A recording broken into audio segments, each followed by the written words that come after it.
Hello and welcome to another World of Tanks replay. Again in my T110E5. As I told you, I really like it, I love it, and I hate it as much as I do love it. This was earlier when I still had some gold rounds with me. I removed them completely and later on. So yeah, but I'm not sure if I use them.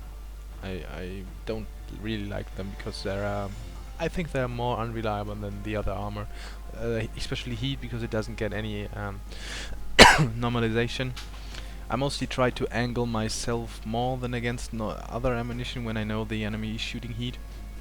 So that is what you should do too, because if you get some weird strange angles on your tank, the heat ammo will most likely bounce.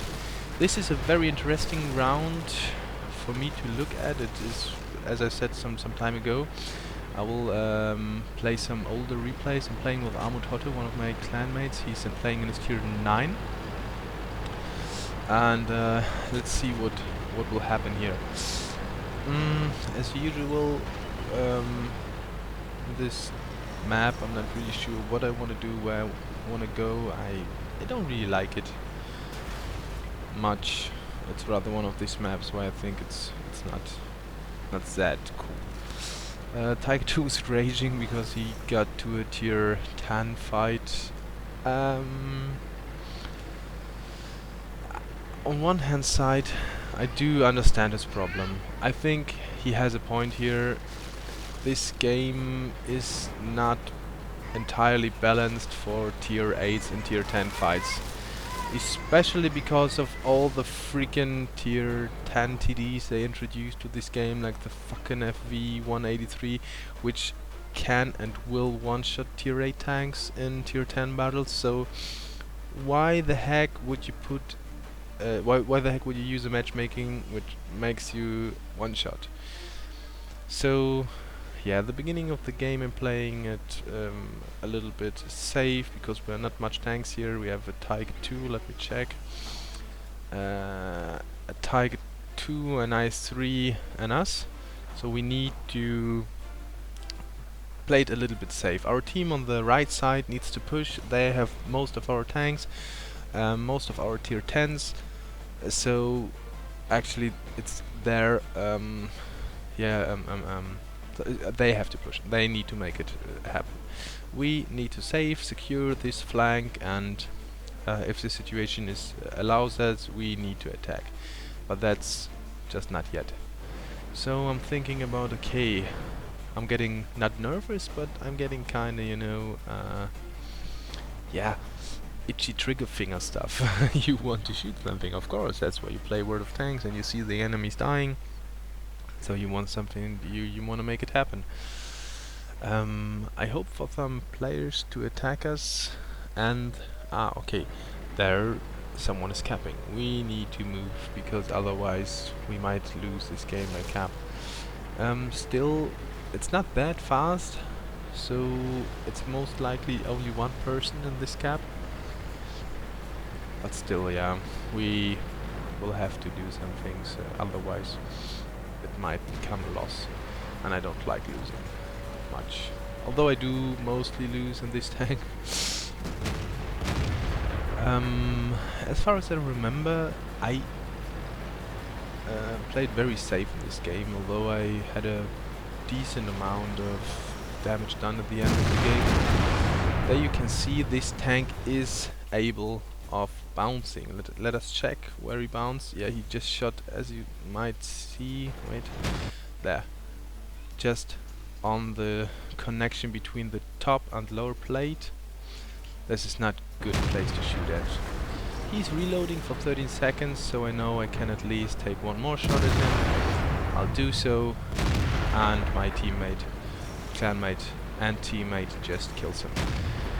Now we are going for the before raging Tiger 2. He's running like hell.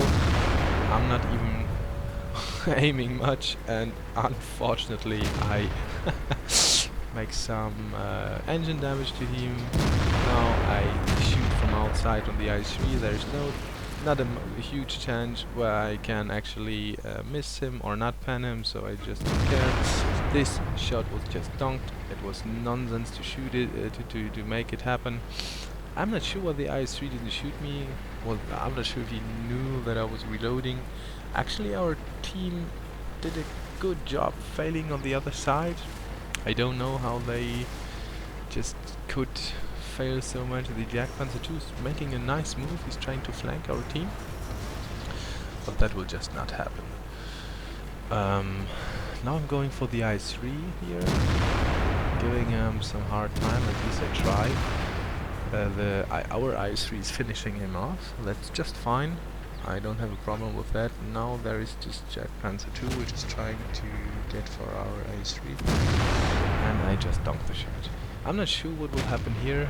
Oh, he has a first gun as far as I can see, because he has... Oh, our IS-3 and my teammate just killed him. He didn't kind of steal it, but it's just fine. If you're in a platoon, it's not that bad if your teammate takes away as good as that tanks from you, because at least it stays in family. Yeah, as you can see, this game is won. We won this easy. Our right flank did a good job, and this flank here most likely survived it all. I see that my clanmate and me, we did not yet suffer any damage. So I see the Waffenträger on E100 and I'm loading, of course, HE. If you see a Waffenträger on E100, just load HE. It's so good to shoot. Snapsy, there is no chance for him to not get shot by my HE shells. And the best thing about it is that you will actually also do a lot of critical critical damage to the tank. So if you shoot the Waffenträger E100 to the turret with HE, you might just kill the driver, the gunner. You might destroy the gun. You might destroy his ammo rack and stuff. This is really important that you use the opportunity to shoot HE on him, because that makes it just so much more powerful for you to destroy him. That's it, and I hope you enjoyed it. See you on the next one.